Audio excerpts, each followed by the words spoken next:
बिस्मिल्लाहिर्रहमानिर्रहीम। अस्सलामुअलैकुम। आप देख रहे हैं K92 न्यूज़ और मैं हूं आपकी मेजबान नाइला भट्टी। शामिल करते हैं आज की अहम खबरें। सोई गैस के मीटर का रेंट 40 से 500 रुपए तक। अगर मेरे मुल्क के लोग अब भी सोते रहे तो फिर इनका बदतरीन इस्तेसार होगा।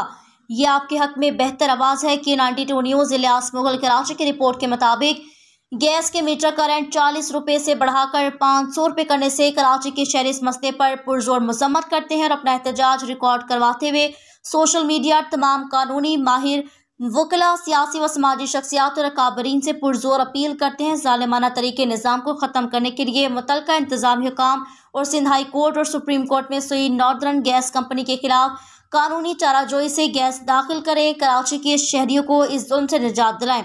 कराची के शहरियों ने आला सरकारी हुकाम, वज़ीर आज़म Pakistan, chief justice of Pakistan, वज़ीर बराए पानी, बिजली और गैस से मुतालबा किया अपनी गरीब आवाम के बारे में भी सोचें। महंगाई कम करके हमें भी जीने का हक दें।